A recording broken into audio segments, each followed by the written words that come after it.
Hi students. അപ്പോൾ KEAM allotment process സ്റ്റാർട്ടായിട്ടില്ല for B arch എങ്കിലും നമ്മുടെ റാങ്ക് പ്രഡിക്ഷനൊക്കെ ഞാൻ ചെയ്തിട്ടുണ്ടായിരുന്നു.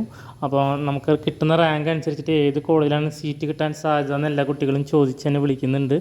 അപ്പോൾ അത്തരം കാര്യങ്ങളിലും അതുപോലെ തന്നെ റാങ്ക് വൺസ് വന്നു കഴിഞ്ഞാൽ നിങ്ങൾക്ക് ഏത് കോളേജിലൊക്കെ കിട്ടാൻ സാധ്യത എന്നുള്ളത്, അപ്പോൾ top 10 B R colleges based on last rank ഡീറ്റെയിൽസിനൊരു വീഡിയോ ഞാൻ ഓൾറെഡി ചെയ്തിട്ടുണ്ടായിരുന്നു. അപ്പോൾ ഈ വീഡിയോയിൽ ഓരോ കോളേജിൻ്റെയും മെറിറ്റ് സീറ്റിലെ ലാസ്റ്റ് റാങ്ക് ഡീറ്റെയിൽസാണ് പറയുന്നത്. CET ട്രിവാൻഡ്രത്തിൽ ജനറൽ മെറിറ്റ് സീറ്റിൽ 67 റാങ്ക് വരെയുള്ളവർക്ക് വരെയാണ് കഴിഞ്ഞ കൊല്ലം കിട്ടിയത്. GEC തൃശ്ശൂർ 175 റാങ്ക് വരെയുള്ളവർക്കാണ് ജനറൽ കാറ്റഗറി മെറിറ്റ് സീറ്റിൽ അലോട്ട്മെൻറ്റ് പ്രോസസ്സിൻ്റെ ഭാഗമായിട്ട് സീറ്റ് കിട്ടിയിട്ടുള്ളത്. അപ്പോൾ ഇത്തവണത്തെ ലീഡിംഗ് ആയിട്ടൊരു കോളേജാണ് GEC Thrissur based on B arch results. TKM കൊല്ലത്തിൽ ലാസ്റ്റ് റാങ്ക് 213 വരെയാണ് 3 അലോട്ട്മെൻറ്റ് പ്രോസസ്സുകളും കഴിഞ്ഞപ്പോൾ വന്നിട്ടുള്ള ലാസ്റ്റ് റാങ്ക്. ജോസ അലോട്ട്മെൻറ്റ് പ്രോസസ്സിന് ശേഷം നടക്കുന്ന അലോട്ട്മെൻറ്റാണ് ഇത്തവണത്തേത്. കഴിഞ്ഞ തവണയും അതുപോലെ തന്നെയായിരുന്നു. ഇനി നീറ്റ് മാത്രമാണ് ഒരു കൺഫ്യൂഷൻ ഉള്ളത്. RIT കോട്ടയത്തിൽ ലാസ്റ്റ് റാങ്ക് എന്ന് പറയുന്നത് 214 വന്നത്. അപ്പോൾ ഈ 4 കോളേജസാണ് ഗവൺമെൻറ് കോളേജസ് എന്ന് പറയുന്നത്. അപ്പോൾ എല്ലാ കുട്ടികളും ഏറ്റവും കൂടുതൽ ആഗ്രഹിക്കുന്നത് വളരെ കുറഞ്ഞ ഫീസിൽ ഇത്തരം കോളേജസിൽ പഠിക്കാനാണ്. മാത്രമല്ല നമ്മൾ പുറത്തേക്ക് ഇറങ്ങുമ്പോൾ നമുക്ക് കിട്ടുന്നൊരു ബ്രാൻഡ് വാല്യൂയും വളരെ ഇമ്പോർട്ടൻ്റ് ആണ്.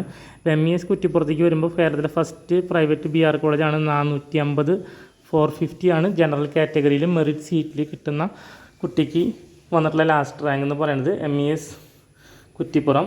ആവനി institute of design Kozhikode last rank 540 ആണ് കഴിഞ്ഞ കൊല്ലം വന്നത്. അപ്പോൾ ആവനിയാണ് 6th പൊസിഷനിൽ വന്നിട്ടുണ്ടായിരുന്നത്. അപ്പോൾ ലാസ്റ്റ് റാങ്ക് ആവനിയിൽ ജോയിൻ ചെയ്യുന്ന കുട്ടിയുടെ വന്നത് 540 ആയിട്ടായിരുന്നു കഴിഞ്ഞ കൊല്ലം വന്നിട്ടുണ്ടായിരുന്നത്. നെക്സ്റ്റ് വരുന്നത് കോളേജ് ഓഫ് ആർക്കിടെക്ചർ ട്രിവാൻഡ്രം കാറ്റാണ്. കഴിഞ്ഞ കൊല്ലം 572 കിട്ടിയിട്ടുള്ള കുട്ടികൾക്കൊക്കെ വരെ അവിടെ സീറ്റ് ജനറൽ കാറ്റഗറി മെറിറ്റ് സീറ്റിൽ വന്നിട്ടുണ്ട്. അപ്പോൾ റിസർവേഷൻ കാറ്റഗറിയൊക്കെ ഇതിൽ നിന്ന് ചെറിയ വേരിയേഷൻ വരുന്നതായിരിക്കും. Seed APJ Abdul Kalam college of environment ഡിസൈനാണ് 8th പൊസിഷൻ വന്നിട്ടുള്ളത്. ലാസ്റ്റ് റാങ്ക് 612 ആയിരുന്നു കഴിഞ്ഞ തവണ വന്നിട്ടുണ്ടായിരുന്നത്. 9th പൊസിഷനിൽ വന്നപ്പോൾ MES കക്കോടിയാണ് വന്നത്. ലാസ്റ്റ് റാങ്ക് വരുന്നത് 724 ആണ്. അപ്പോൾ MES കുറ്റിപ്പുറത്തിൻ്റെ സെയിം മാനേജ്മെൻറ്റ് നടത്തുന്ന കോളേജ് എന്ന രീതിയിലൊക്കെയാണ് ഈ കോളേജിലേക്ക് കുട്ടികൾ കൂടുതൽ അട്രാക്റ്റ് ചെയ്യുന്നത്. 10th പൊസിഷനിൽ വന്നിട്ടുള്ളത് കഴിഞ്ഞ കൊല്ലം TKM എഴുകോണാണ്. പലരും TKM കൊല്ലമായിട്ട് കൺഫ്യൂസ്ഡ് ആവുന്നതാണ്. TKM കൊല്ലം എയ്ഡഡ് കോളേജാണ്, ഗവൺമെൻറ് ഫീസാണ്.